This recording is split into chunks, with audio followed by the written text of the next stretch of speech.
হরিনাম কৃষ্ণ নাম বড়ই মধুর, জয় গোপাল জয় গোবিন্দ জয় রাম। সকলের কৃপা কামনা করি রাম ঠাকুরের চরণে। তো নমস্কার বন্ধুরা, জয়ন্তীস ব্লগে সবাইকে স্বাগত জানাই। বন্ধুরা, আজকে আমি একটা ব্লগ নিয়ে এসেছি, সেটা হলো পরম দয়াল ঠাকুর শ্রী শ্রী রামচন্দ্র দেবের জন্ম মহোৎসব, 164তম জন্ম মহোৎসব উপলক্ষে আমাদের এখানে নাম হরিনাম কীর্তন হবে, সেটাই। তো আমাদের গুরুদেবের কীর্তনের আগের দিন সকালে তো এখানে ব্লাড ডোনেশন ক্যাম্পের আয়োজন করা হয়েছে। আইজিএম থেকে তারা এসে ব্লাড ডোনেশন ক্যাম্পের আয়োজন করা হয়েছে। এই ছোট্ট একটা এরিয়ার মধ্যে 30 জনের উপরে মানুষ এখানে ব্লাড দিছে।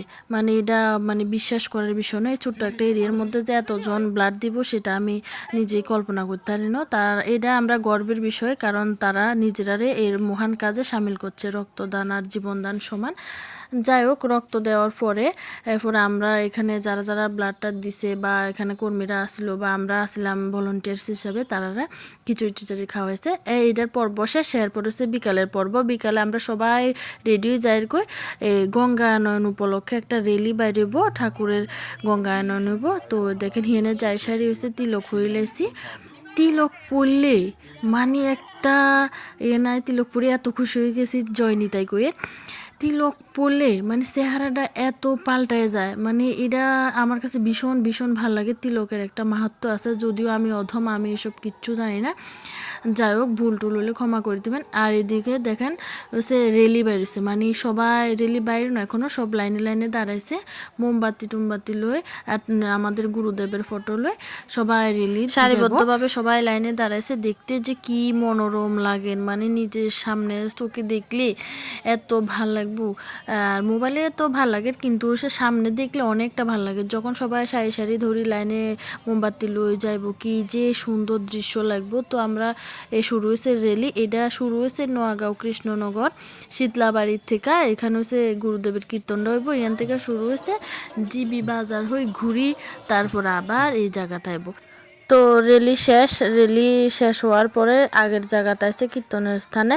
তো সবাই দুহাত তুলি হরিনাম সংকীর্তনে দুহাত তুলি নৃত্য করে। এটা দেখতে কিন্তু খুবই ভালো লাগে। রায়ও করি, সবাই করে, দশও করে, রায়ও করি। তো এই জায়গাটা কিন্তু ভালোই লাগে। হরিনামের মাধুর্য মানে অপরিসীম, এটা বলা মুশকিল। আমি তো জানি না, আমার বলার ভাষাও নাই। তো দেখেন সবাই কিন্তু নৃত্য করতেছে হরিনাম সংকীর্তনের সাথে সাথে সবাই আছে। এরপর হয়েছে সত্যনারায়ণ। তো সত্যনারায়ণ শেষ হওয়ার পর হয়েছে এই প্রসাদ দিব সিন্নি। সবাই লাইনে সারিবদ্ধভাবে সুন্দরভাবে দাঁড়াইছে, তারপর হয়েছে প্রসাদ দেওয়া হইব। এইটার পর্ব শেষ। এর পরের দিন হচ্ছে এটার পরের দিন সকাল। এরপরে এখানে গুরুদেবের কীর্তন দেখেন খুব সুন্দর করে গুরুদেবের যে আসরটা সাজানো হয়েছে। এরপরে এখানে হরিনাম সংকীর্তন সবাই শ্রবণ করতেছে, মানে শুনতেছে আর কি। আর মা তো মাই হয়, দেখছেন নি, মায়ের ভালোবাসা কোনোদিন কমতি হয় না। কীর্তন করে, কীর্তন করতে করতে কিন্তু এনে তিনি তার মানে বাচ্চারে আবুরে রাখেন আর কি।